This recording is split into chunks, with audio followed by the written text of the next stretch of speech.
Hi hello welcome back to my channel. ఈరోజు special recipe వచ్చేసి పూర్ణాలండి. ఈ పూర్ణాలు అనేవి నాకు పండగలతో సంబంధం లేదండి, ఎప్పుడు తినాలనిపిస్తే అప్పుడు చేసేసుకొని అయితే తినేస్తాను. అంత ఇష్టం అన్నమాట ఈ పూర్ణాలంటే నాకు. ఎప్పుడు కూడా చాలా చక్కగా కుదురుతాయండి పూర్ణాలు చేయడం. చూసారా ఎంత బాగా వచ్చాయో.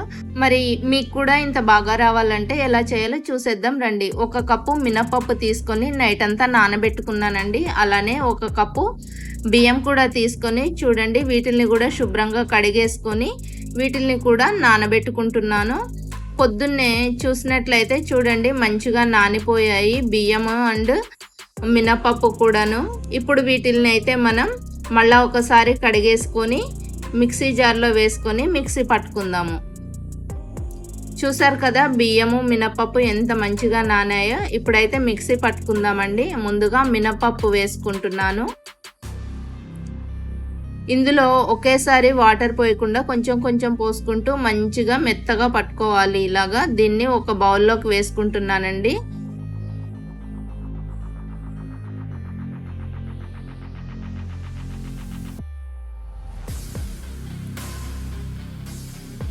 అలానే ఇప్పుడు బియ్యం, మనం నైట్ నానబెట్టుకున్నటువంటి బియ్యం ఉన్నాయి కదా, ఈ బియ్యాన్ని కూడా నేను మిక్సీ పట్టుకొని మంచిగా మెత్తటి పేస్ట్ లాగా పట్టేసుకొని ఈ మినపప్పు పేస్ట్లోనే పోసేసుకుంటున్నాను. చూసారు కదా, ఇలా పోసుకున్న తర్వాత దీన్ని గంటెతో ఇలా మంచిగా రెండు మిక్స్ అయ్యే విధంగా కలుపుకుంటున్నాను అన్నమాట. ఇలా రెండు కూడా మిక్స్ అయ్యి క్వాంటిటీ ఇలా ఉండాలండి మంచిగా. చూసారు కదా, వేలు ఇలా పెట్టి చూస్తే అది మొత్తం కోట్ అయ్యే విధంగా ఉంది. అలానే ఇప్పుడు అది ఒక 10 నిమిషాలు పక్కన పెట్టేసి పూర్ణాన్ని అయితే తయారు చేసుకుందాం. 1 గ్లాసున్నర శనగపప్పు అయితే తీసుకొని నేను కుక్కర్లో వేసుకుంటున్నానండి. మంచిగా ఉడికించుకున్నాను. ఒక 4 విజిల్స్ అయితే వచ్చే వరకు ఉడికించుకున్నాను. చూడండి ఇలా ఉడికిపోయింది. దీనిలోనే ఇప్పుడు 1 గ్లాసు బెల్లం వేసుకుంటున్నానండి. మనం గ్లాసున్నర శనగపప్పు తీసుకున్నాం కాబట్టి గ్లాసుడు బెల్లం అయితే సరిపోతుంది. చూడండి వాటర్ ఏమీ ఎక్కువ లేవు కాబట్టి ఇలా నేను స్పూన్తోనే కలిపేస్తున్నాను, స్మాష్ చేసేస్తున్నాను. దీనిలో నెయ్యి కూడా వేసుకొని మంచిగా కలిపేసుకుంటే మనకి పూర్ణాలు అయితే రెడీ అయిపోతుందండి. పూర్ణం పిండి మిక్సీ పట్టే పని లేకుండా ఇలా చేసేసుకున్నా కూడా ఈజీగా అయిపోతుంది. ఇందులో నేను కొంచెం షుగర్లో యాలకులు వేసి మిక్సీ పట్టానండి. ఆ పొడి వేసి మళ్ళీ కలుపుతున్నాను. ఇప్పుడు దీన్ని ఒక బౌల్లోకి తీసుకొని మంచిగా మళ్ళీ ఒకసారి కలిపేసుకోవాలి. కలిపేసుకొని పక్కన పెట్టేసుకొని ఇప్పుడు మళ్ళీ మనం పైన తోపునైతే రెడీ చేసుకుందాము. ఇప్పుడు ఒక గిన్నెలోకి కొంచెం మనం పూర్ణాలు చేయడానికి కావాల్సినంత తోపును తీసుకొని ఇందులో ఉప్పు, కొంచెం వంట సోడా వేసుకుంటున్నానండి.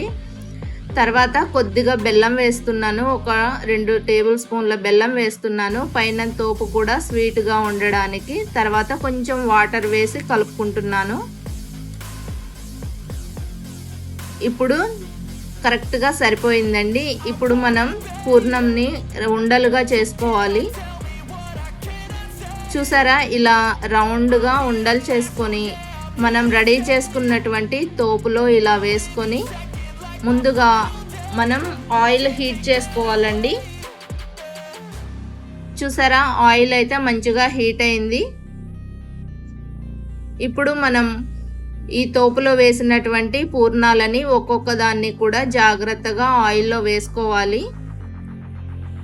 లేకపోతే ఈ పూర్ణం అనేది బయటకు వచ్చేసి ఆయిల్ అంతా కూడాను పాడైపోతుందండి. కాబట్టి జాగ్రత్తగా తోపంతా కూడాను ఆ పూర్ణానికి కోట్ అయ్యే విధంగా చేసుకొని మనం వేసుకోవాలి. అప్పుడే మంచిగా ఆయిల్ కూడా పాడవ్వకుండా పూర్ణాలు అనేవి రెడీ అవుతాయి. చూసారా ఎంత బాగా వచ్చాయో. మీరు కూడా మరి మీ ఇంట్లో ఇలా ట్రై చేసి ఎలా కుదిరినాయో నాకు కామెంట్ ద్వారా అయితే తెలియచేయండి. మరి మీరు పూర్ణాలు ఏ టైంలో చేస్తారు? పండగల టైంలో చేస్తారా, లేకపోతే ఇంకేమన్నా శుభకార్యాల టైంలో చేస్తారా? నాకు కామెంట్ ద్వారా తెలియచేయండి. నేనైతే మా పిల్లలకి నాకు ఎప్పుడు తినాలనిపిస్తే అప్పుడైతే పూర్ణాలు చేసేసుకుంటామండి మేమైతే.